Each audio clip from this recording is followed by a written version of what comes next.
people or members are tied up downstairs in judiciary, but I expect to have a quorum very soon.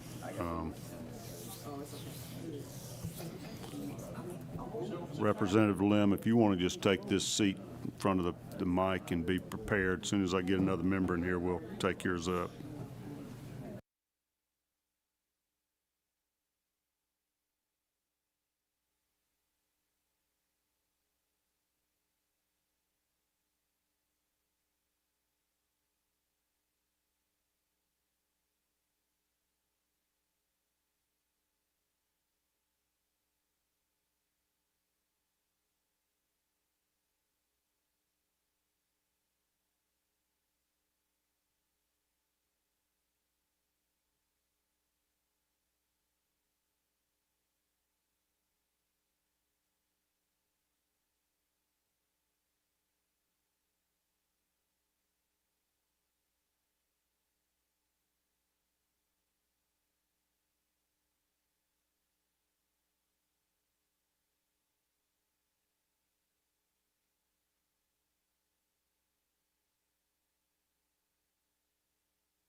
Politician. Might lose that quorum. Don't got it, right? Okay, we now have a quorum, so we'll call the Senate Regulated Industries Committee to order. We have two things on our agenda tonight. The first one we already heard briefly was House Bill 641, Representative Lim. And we have already heard testimony. Nobody additional has signed up for that. I'm going to allow action on your bill today. You and I have discussed one potential change, but we're not working off a substitute. We're working off your original bill that's in our folders. House Bill 641. Would you want to just give a little final summation of what you're trying to accomplish with the bill? Let me get you on here. Okay. Thank you, Mr. Chair and Committee. I am back here presenting HB 641. We are working off LC 560591S. To reiterate very quickly, the bill simply states that electric utility suppliers have some written policy regarding handling disconnections for those residential consumers with serious life-threatening conditions that could be aggravated by disconnection, i.e., as I mentioned last time, those with LVADs, ventilators, oxygen concentrators, and those who refrigerate their medicines. We also heard last time the testimony of at least one of these people with LVADs. That's Ms. Tina Marsden, who's in the back of the room today. As she testified, simply having a policy and being able to communicate that to the consumer can make a world of difference, as it would have in her case. Georgia Power, Georgia EMC, and electric cities remain good with this version of the bill, which I will also reiterate does not dictate the specifics and allows each supplier to determine the best version of the policy for them. Again, I want to say thank you to each of them for working with us to perfect this language. And with that, I will stand for any questions. Okay. I went back and looked at your original bill, which very closely tracked the Georgia Power rule that the Public Service Commission has. Your original version said that the person had to suffer from a serious illness that would be aggravated by the discontinuation of electric service to such consumer. This version before us that passed the House doesn't have that disclaimer. You just said somebody with a serious life-threatening conditions. Correct. Okay, but you're really talking about one of those conditions that would be dangerous for them Yes. to have their electricity cut off, right? Correct. Okay. The rule that the Public Service Commission has for Georgia Power also requires the person that has the illness or sickness to provide a written statement from a physician, county board of health, hospital, or other medical clinic that identifies their illness and provides the estimated duration that they're going to suffer from it. So you can't just say, I'm sick, I don't want to pay my power bill. You would have to have some documentation establishing that, right?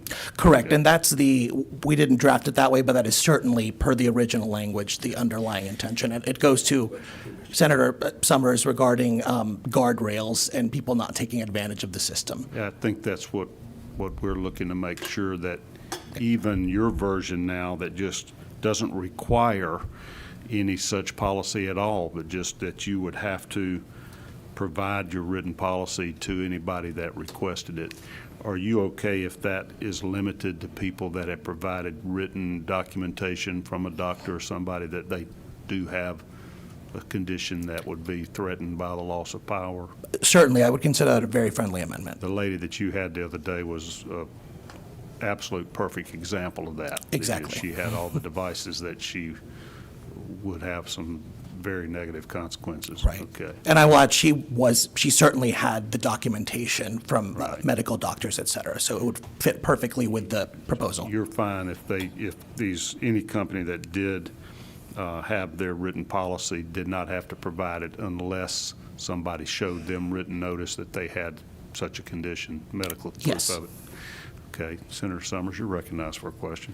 And I appreciate that, where you're going with it. I guess the last thought I had the day we got out was the fact, thank you, Mr. Chairman, I know it sounds crazy, but you don't want a bunch of people living in the house getting free electricity. I guess that was my caveat to gaming the system also. That was, and I think what he just said would probably cover it with a written thing, but I mean, that's good for 30 days, right? Every 30 days, would you have to renew that, or how would you want to do that on that amendment? I personally, unless the committee feels differently, I still would defer, while adding the language, would still defer to the specific supplier, the specific utility to determine that. I would imagine most of them would say 30 days. Some might go even longer, some might be shorter. But I think the utilities have been, Requirement. right, have felt pretty comfortable, and we felt pretty comfortable allowing them to do that. So I think saying you have to be able to provide the documentation, I consider that friendly, and I think that would I'm good address. with Okay. As I interpret your bill now, the electricity provider would have to have a written policy, but it could say, I'm going to give you 5 days grace period. Whatever they come up with. And That's put whatever, correct. or they could say, we'll let you run for 6 months. It's just whatever they want to. That's correct. Or they could say, our written policy is that we make no consideration for somebody with health problems. You just got to realize if you're on our service, you better have your bill paid or good That's luck. correct. And just for those listening, we feel, as Ms. Marsden's example showed, that even being able to produce that and say, this is our policy, helps consumers to be able to make the right decisions for them. But yes, the answer is yes. Senator, again, you're recognized for a question. Thank you, Mr. Chairman. The Representative Lim, let me ask you this, because one of the things I want to make sure, there's anybody that's in the utility business knows there's always a potential for interruption of service due to storms or any other matter. Your bill doesn't in any way, and I'm always wondering what happens to that person like Ms. Marsden when we have an ice storm that comes in. You're out of service for a week. What happens? What does she do to provide for an emergency type thing? Because her power consumption for her medical devices would be very small. I'm just kind of curious, and I wish she was here to ask, but oh, she is here to ask. Okay, perfect. Said Miss Marsden, would you mind if it's okay, Mr. Chairman? Have Miss Marsden come join you at the table here, if you can, Miss Marsden. Kate, I'll bring the mic to you.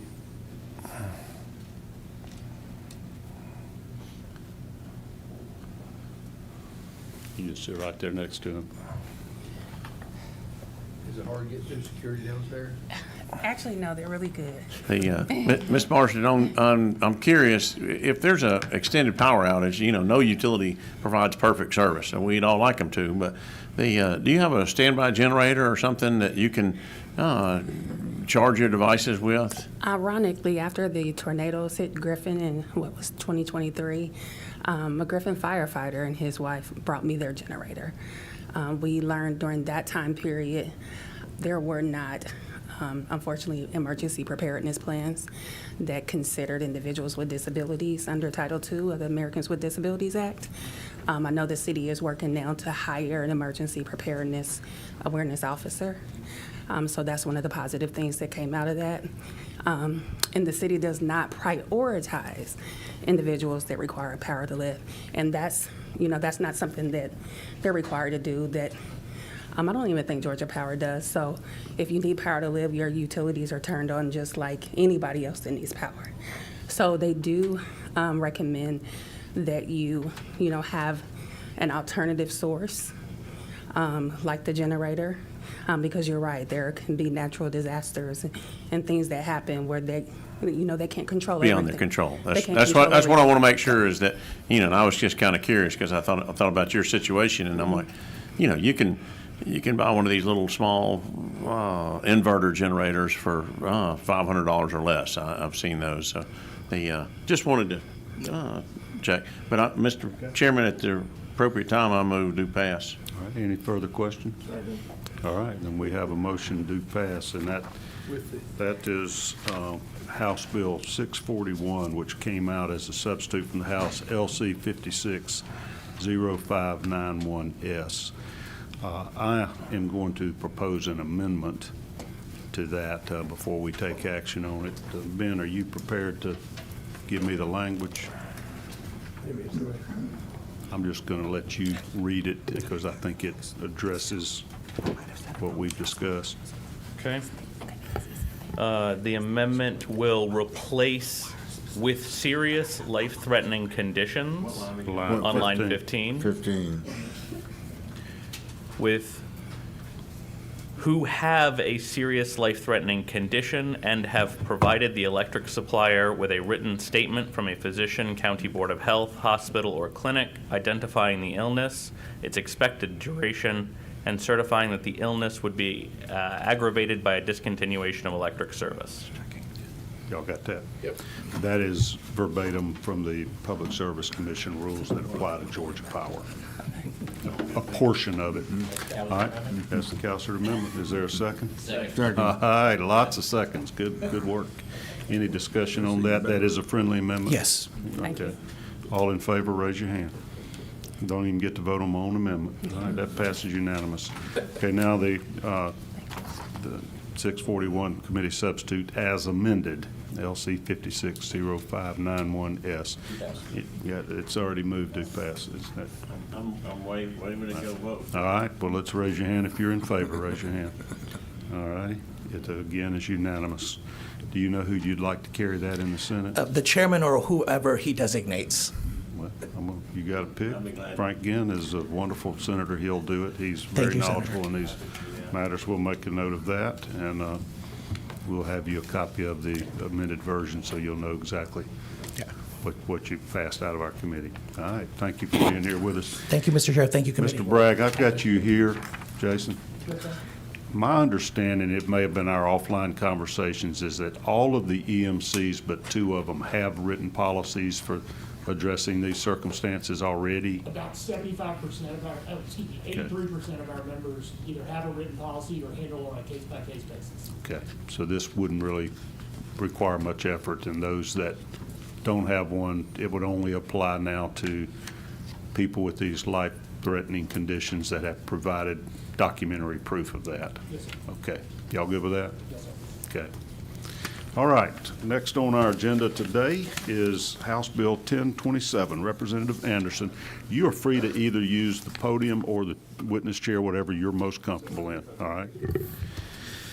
This is our first time hearing the bill. It's a hearing only today. I have reviewed it and had some conversations with you and certain members of MEAG about it, so I think we're pretty close to knowing what we want to do. I didn't want to surprise you with any kind of committee sub before you and I sat down and we discussed the parameters. So if you would just explain your bill to the committee and answer any questions. We do have a couple people signed up to be heard as well. Yes, sir, Mr. Chairman. Thank you very much. I appreciate the opportunity to come before the committee. This is House Bill 1027, LC 473866. This is it is truly a simple bill. It's a ratepayer protection bill, and if you will, a competitive equity bill. Currently, the 49 members of the Municipal Electric Authority of Georgia are limited to being able to enter into contracts for a duration of only 10 years, except for 2 exceptions. Those 2 exceptions are utility scale solar and wind power generation. Those they can enter into contracts up to 20 years. What we're doing with 1027 is we're adding a 3rd exception to allow them to enter into retail electric sales contracts for up to 20 years. And this is basically designed to allow them to structure their rates so that their ratepayers are protected when they serve large load customers, should that be a situation that they wish to participate in and compete for. And like I say, this restriction is not, the 10-year contract restriction does not exist for the other 2 large members of the ITS and that are governed under the acts in Georgia. So we're just looking to try to protect the ratepayers.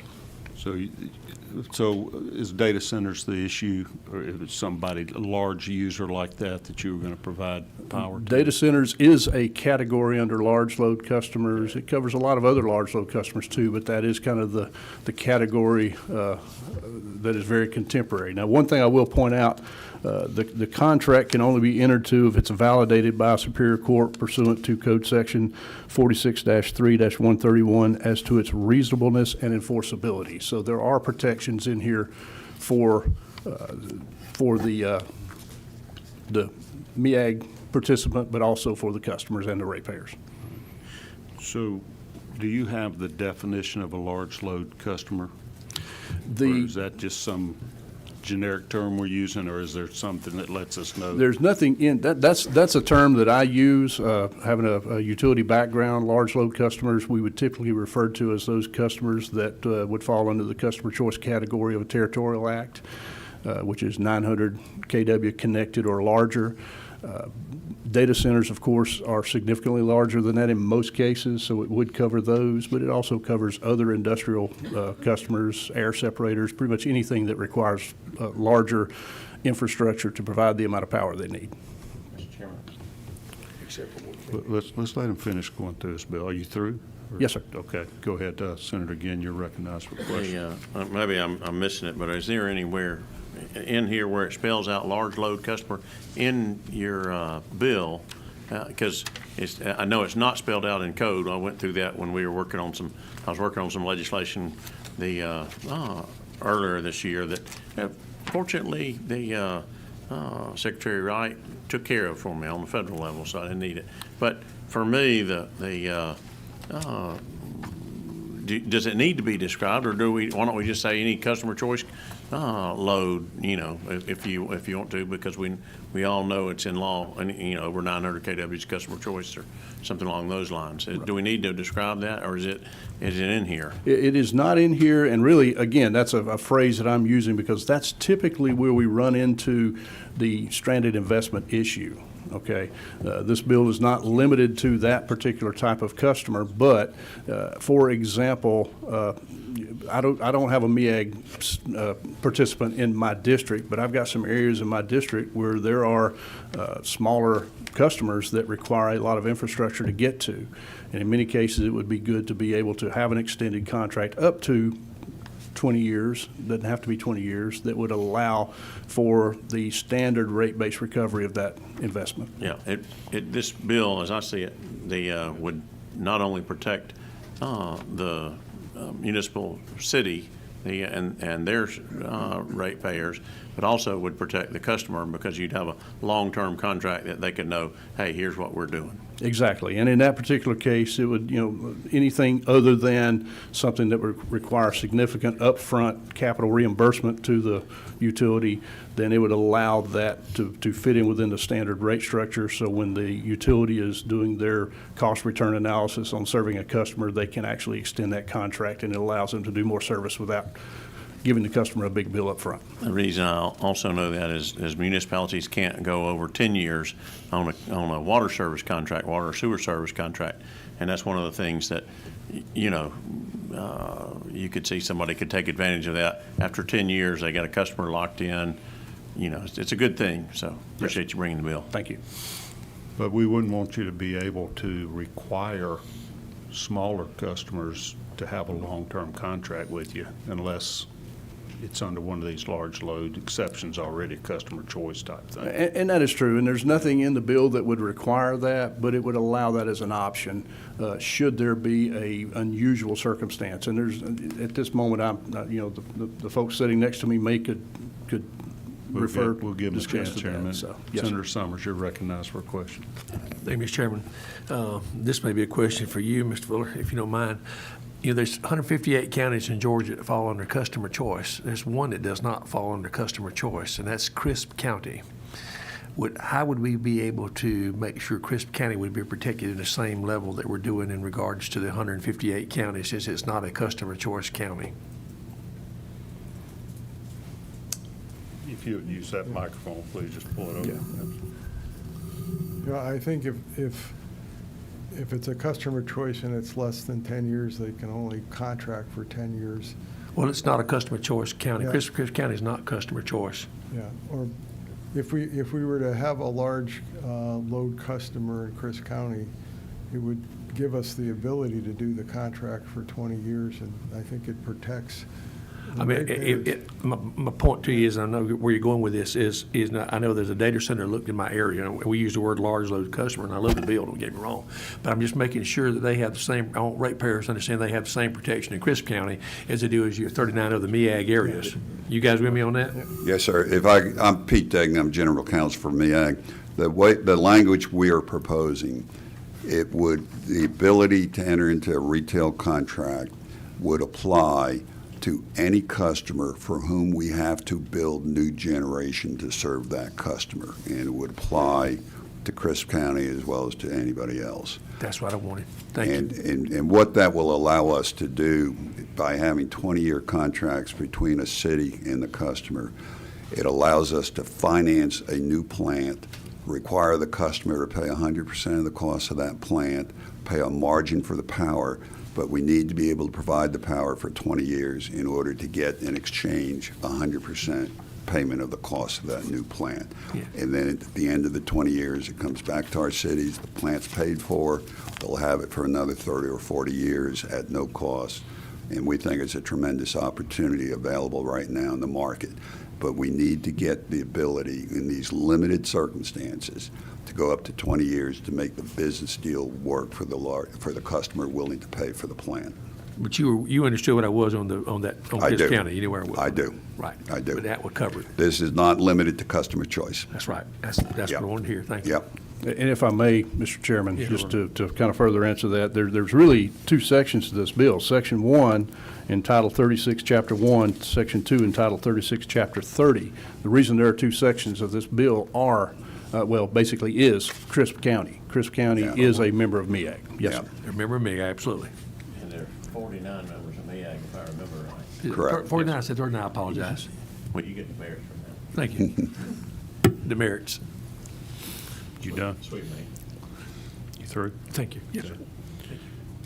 All right, let's go ahead and hear then from Jim Fuller now, if you want to. I could barely hear you last time. Can you just, yeah, there you go. You walk off that mic. Give us you signed up to testify about the bill. Tell us your thoughts, why you need it, why you want it. You know, typically, right now, the load to serve the 49 communities that we serve, we're pretty well in balance, and we're getting a lot of requests from large load customers to build extra facilities. And the MEAG power sales agreements, the cities pledge both the revenue of the utilities and their taxing power. And if we were to build a facility, you typically have to finance it over at least 20 years. And if we've only got the ability to contract for 10 years, that leaves our cities exposed for the back end. And if they were, the large load customer were to not follow through and vacate the need for the power, it could be on the backs of our communities. So we want to mirror the debt that we issue with the term of the contract, and that will protect the customers. And we've talked to our cities that we're not going to go out and build new plants unless we do it in a way that is risk adverse to the community members and the retail and commercial customers. So this helps us achieve that objective, to do this in a risk-free basis. And, we can do this in a way where a small city that wouldn't otherwise have the ability to get involved in a large load customers, we can put it over a bunch of cities. They can jointly finance it, and they'll make the margin. So cities in South Georgia, it's a good opportunity to make good margins and improve their economic viability. So who's the contract with? Just Well- one of the different 49? Yeah, we need a General. sponsoring, MEAG can't sell retail, so we need one of the sponsoring utilities. And, we're hopeful to go out and do a reverse RFP and give people the option to bid in on it, and the ones that's willing to do it with the least risk and the most margins to help our cities will likely move forward. But this is an important part to get the ability to contract for 20 years. Is there anything in the current law that prevents you from requiring one of these large load users to pay for the generation cost, the new plant that you're going to have to build? Yeah, not that I'm aware of, but You could do that now if you wanted to. There's a practical limitation. In order for the large load customers to agree to pay for the entire cost of the plant plus a margin, we know from talking to them for the last 6 months, they need a 20-year contract. They need the benefit of the power for 20 years All right. for the economics to work. So it's on their, That's for right. their benefit. Yeah. Even if they paid the full cost of the building out your new gas-fired plant, they paid- still want to make sure that you'll sell it to them for 20 years Exactly. at least. They pay the full cost of the plant. They'll have a contract with a city that will be a retail contract for 20 years. Well, they'll get the energy for 20 years. They'll pay that city market plus a margin, and all of our other cities will be able to participate and take a piece of that transaction. And so the language we're proposing would include that it pertains only to those retail contracts. That includes language requiring the new customer to pay for the cost of any new generation required to serve the customer. It's not limited to customer choice. It's not limited to size. It's any customer that requires new generation to serve that customer's load, they pay for the new generation.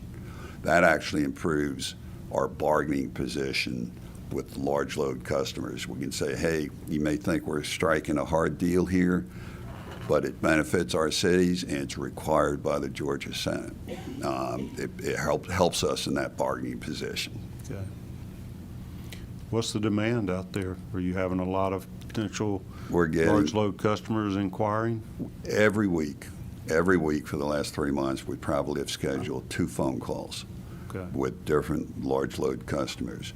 But we have held up moving forward because we want to make sure we do it right.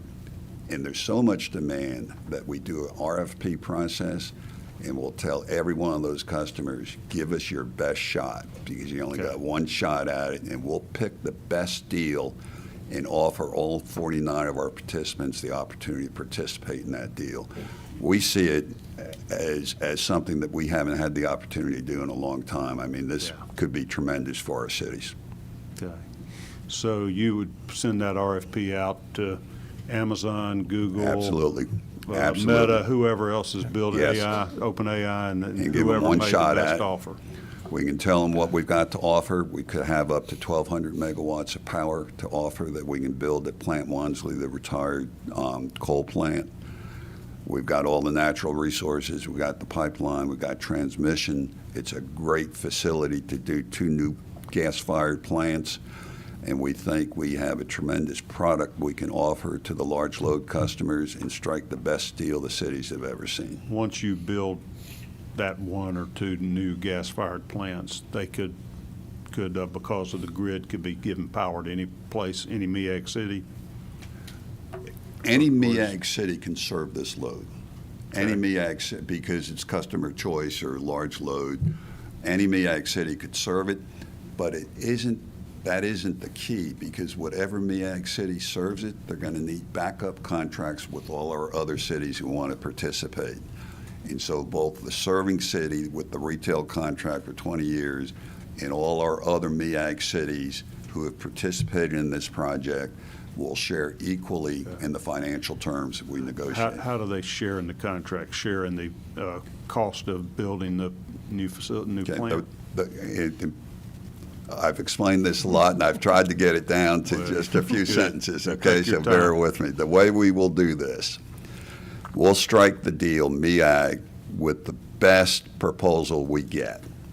And then we'll go to all our MEAG cities, and we'll explain what the business deal is. And we'll say, you all have an opportunity to participate. You need to tell us how much you want to sign up for. You talking about sign up for investment or sign up? Sign up for providing power? contracts with MEAG. Yeah, that's how we always operate with new plants. We'll have full faith and credit, 50-year contracts with our cities. Okay. They'll sign up, let's say a city takes 10% of the project and signs a contract with us for 10%. They're responsible for 10% of the cost. Then that city will enter into an interparticipant contract with the city serving the large load customer, and they'll agree to provide their 10% of the output to the sponsoring city in exchange for 10% of the profit of that transaction. That way we can give our small cities in Georgia an opportunity to participate in this. Everybody gets a chance to participate so that one city does not get 100% of the benefit of this deal. It might get the tax base if it's located within the city, but on the sale of power, we're going to spread that among all of our cities who want a piece of this and give them all an opportunity. They'll tell us how much they want. We'll structure all the contracts. They'll then convey what they take to the sponsoring city, and as long as that sponsoring city can enter into a 20-year contract with the large load customer, this will all work. So when's the last time y'all built a gas-powered plant or any kind of power generating facility? Well, we built a gas-powered plant at Plant Wansley about the 2004 time period. 2004? Of course, Okay. yeah, of course, we just have come off of Vogtle 3 and 4, where we're a 22.7% owner of Vogtle 4. Our efforts, frankly, in the last 10 or 15 years, I meant to retire 15 years ago, but Vogtle 3 and 4 has kept me here. Didn't we all? Yeah, exactly. But Vogtle 3 and 4 turned out to be a great project, and that power is going to be available for 80 years. This comes close. in Even though terms of your the cost benefit. was way more than you bargained for up front? Yeah, but we laid off 70% of our cost to JM Power South for 20 years. They're paying 20% of our, they're paying 50% of our share of the cost, and they get the power for 20 years. It comes back to our cities in year 21. 50% of the costs have been paid for, and our cities will get it for the next 60 years. Plus, we were able to get the production tax credits approved. We're getting the benefit of that. Plus, when we wound up in litigation with JA, they tried to break that contract. We won, and to settle our claims against them, they agreed to increase the margin they would pay us above 50% of the cost for the benefit of our cities.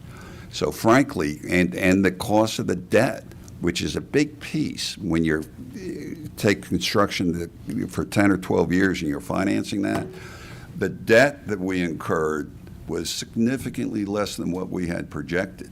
And we're really in the kind of the extraordinary position where, because of all of that, we can layer in the new costs at Plant Vogtle, and our rates stay relatively flat because the existing costs of the older projects are coming off. That's a story we haven't gotten the chance to tell very much, but our cities understand it. We think it's turned out to be a terrific deal. Okay. They ought to be glad you stuck around with them. I don't know that I would want to negotiate across the table from you. I appreciate you saying that, Uh, because I got to well get done. a pay raise tomorrow. So. Okay, I'll put in a Help. good word for you if it'll help. So let me ask you what a new gas-powered plant cost. You know, If you're going to build your one starting tomorrow, what would you budget on it? You know, be in the neighborhood of $1 billion to $1.2 billion for 700 megawatt So plant. what if Amazon comes in and says, we'll give you $1.2 billion to build this plant if you'll build it now and have us online in 2 years, and then we'll give us a 20-year contract? Then would any of these cities be allowed to participate? There wouldn't be anything Yeah. to have to sign up for as far as the cost, right?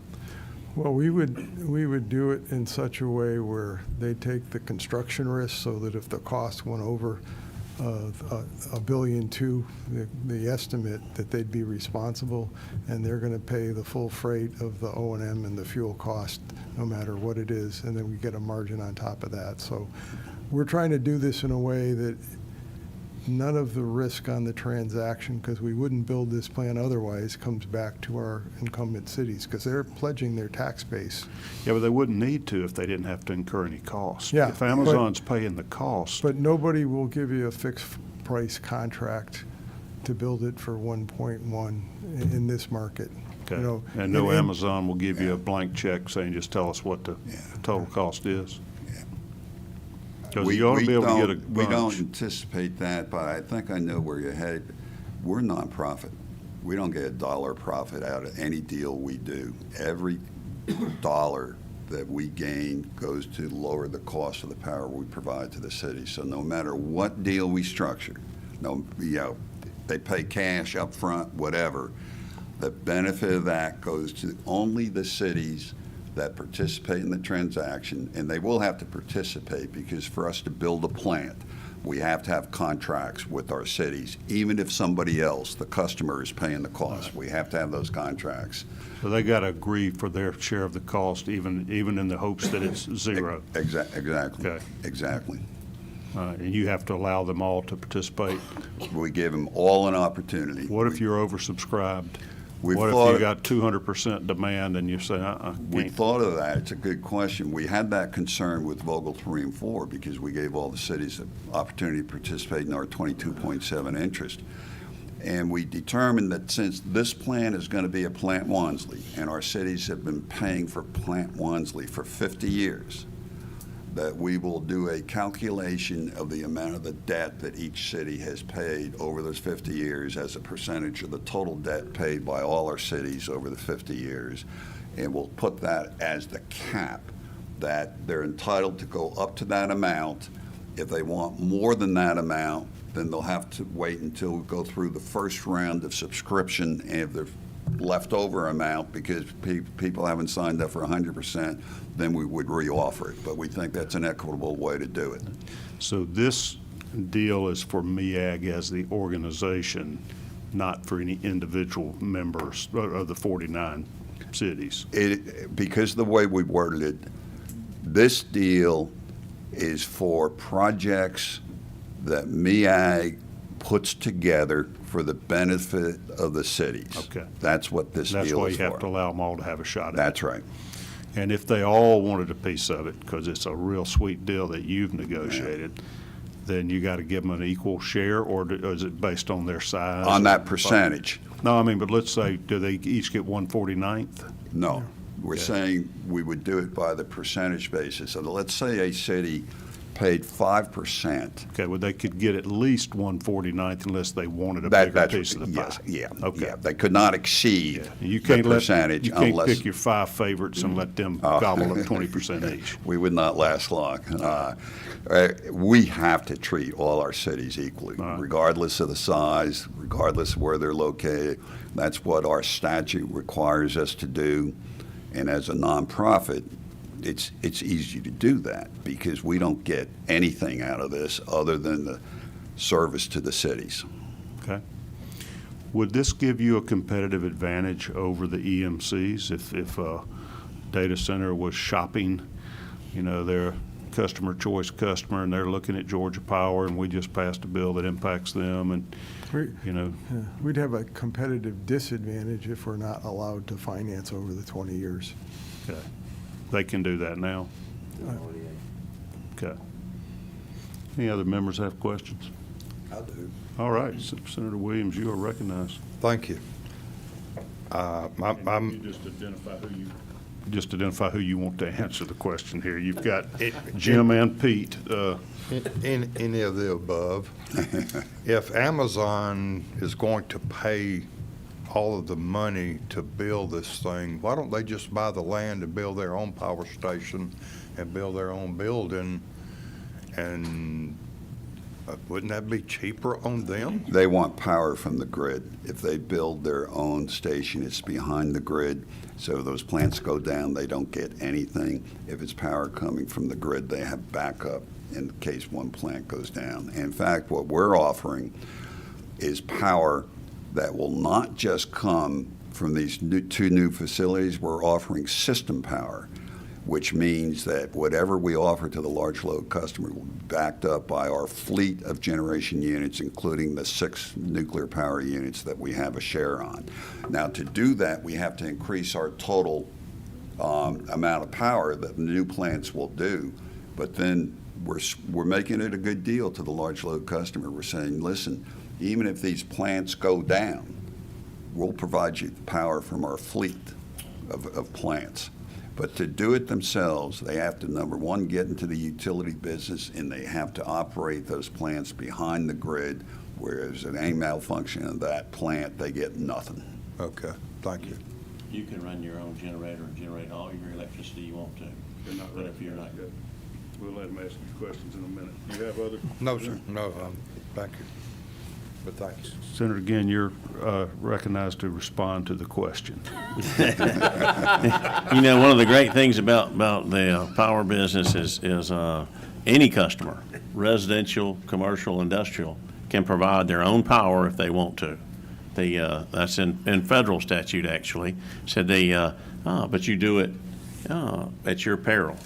The reliability, the great thing about the way that, and I applaud the legislature back in 1973 for setting up the Territorial Service Act.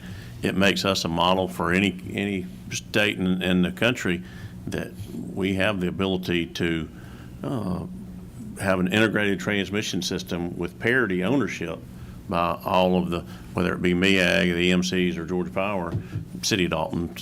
But that's where, for me, we got the best of both worlds, and you know, I'm happy to have investments from data centers or other large load customers that want to help in that generation cost. But that's where I applaud the bill, and I'd love to see us move it today. But Well, we're that's not up to the going to chairman. today. It's a hearing only, and it's noticed as such. And this doesn't include the provision they have asked for some changes to the bill to make sure they can recoup the cost of construction up front.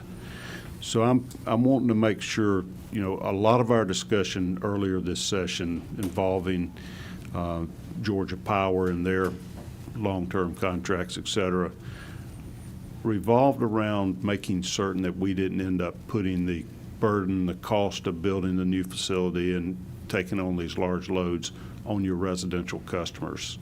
Would your rate that you charge for your power be the same for these new large load customers, higher or lower? Well, the cities will, the way the language we're proposing for your consideration would require for these 20-year contracts for 100% of the cost to be paid by the large load customer. So if you transfer that into a rate, it's going to be a very high rate for that 20-year period. Higher than a residential customer? Well, you know, in a different stratosphere than the residential customer, because they're going to be paying the city, the host city, you know, maybe $1.4 billion to get 600 megawatts, plus they're going to pay a margin above market for the energy for 20 years. I mean, we're so excited about the opportunity to do this. It keeps me up at night to get this done for the benefit of the cities. Well, I want to make sure the residents of the cities don't get stuck holding the bag. I mean, that's the whole point of this entire session, it feels like, for us, is to protect existent current ratepayers from some jolt or shock or somebody leaving them holding the bag. And that's why we're proposing the language that for any contract of this length, if the legislature approves this contract, that the new customer has to pay for all of the costs of any generation required to serve that. Right, but the question is, when do they pay it? Do they pay it annually over the 20-year period, or do they pay it before year one? That's what I'm trying to get at, because if you got them in a 20-year contract and they go bankrupt, or I remember the dot-com bust, and I know you got as much gray hair as I do. We don't know this industry can disappear. Yeah. And before your 20 years is gone, and so, And we've worried about that, and our approach is to do any debt on a non-recourse basis, just like we did in Vogel 3 and 4.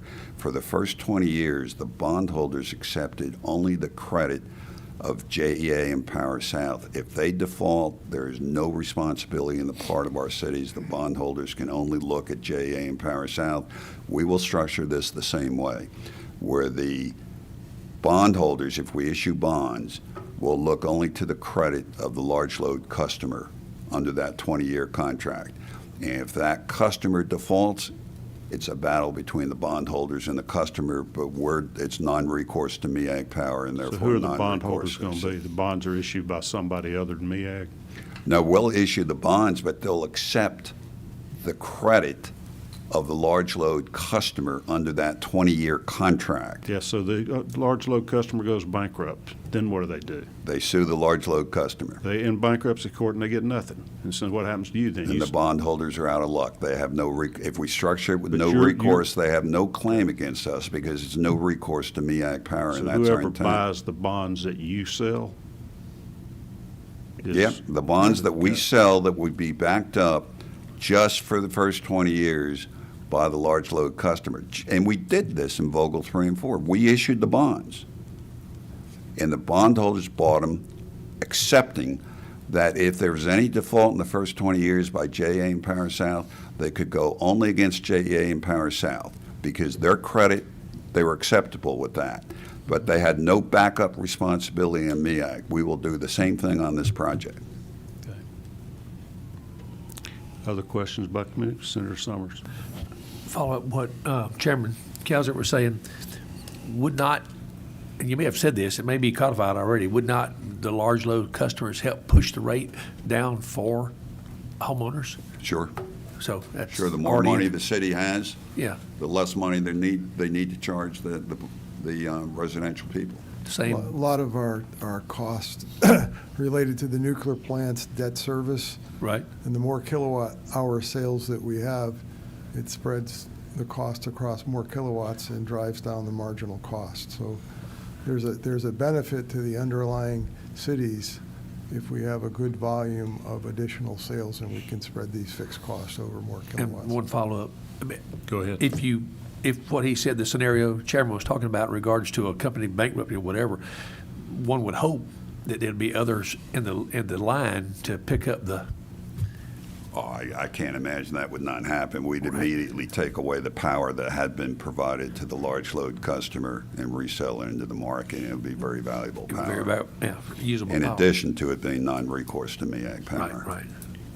Is there anything that requires you to pass the savings along to the other customers, rather than the cities just putting it in their bank account? No. Our relationship with the cities, we don't control the cities. We have a contract relationship. We have to comply with our obligations. They comply with theirs. But once the city has the power, let's say they get 50 megawatts from us under all of their long-term contracts, the city council then has the discretion to really determine what to charge for the power. The lower cost we can sell that power to the city, the more flexibility the city has to decide what rates they want to charge their retail citizens, try and still stay below the Georgia Power rate, but still the city makes a margin. And a number of our cities have no ad valorem tax. They operate the cities based upon the margins they make on the sale of enterprise services, the largest of which is us. We get calls almost every year from different cities in Georgia wanting to be a part of MEAG, and we have to explain to them, you know, the Territorial Act limited it to our current cities, plus the city of Hampton that we're talking to. So I hope that answers your question. I know I'm probably talking Well, too it much. does a little, but it sounds like if a city wanted to, they could take the savings that you're possibly going to generate from the high rates that you can charge a large load customer, subsidizing the rates you're charging the city, and they can gouge their residents if they want to and just fluff their coffers up. They're not required to pass it on. That's correct. The Georgia Supreme Court addressed that issue back in 1937 with the city of Albany, and they said the recourse of the ratepayer is at the ballot box. Got it. How do they know? Are you required to disclose somewhere what you're selling the power to the cities at? We're a public entity. We're subject to the Open Records Act. We're pretty much of an open book. Okay. Senator Ginn, do you have a question, or you want to educate us? Well, in actuality, the great thing about the MEAG structure is those elected officials that set those rates also pay those rates. They have to live inside those jurisdictions. So it's kind of like the EMCs are guided by a board of directors. Those are members that have to be there. So it's a little different world, but it works very well. Would you like us to change the law to allow more cities to join MEAG, change that territorial act? You seem to have the demand. Don't make it up. We better pass on that one. We're going to get out of sorts. We don't want to battle with Georgia Power right now. All right. Just a small battle. Small battle with a big company is a big I battle to have us. learned a lot today, and I appreciate y'all coming and explaining it so we can get the policy right. Our meeting time was very limited today. We have other committees that begin in about 2 minutes. So we're going to adjourn for today. You will be on our agenda Tuesday morning at 10 o'clock. I am going to take the language that you guys gave me in advance to talk about the cost of the power generation, and I'm going to probably tweak that a little bit and run it back by you and your lobbyist and you as well. Well, we Representative, appreciate your before time we do and attention. anything. Won't blindside you. We make a point to have any committee subs available the day before a meeting, so it might take me some time over the weekend. I'm pretty whipped, and we've got 15 bills on our floor tomorrow, so it's not going to be till the weekend where I can really look at it. But y'all been very helpful. If you would just put it on your calendars to be back Tuesday morning, 10 o'clock. Thank you. Thank you. We are adjourned for the day.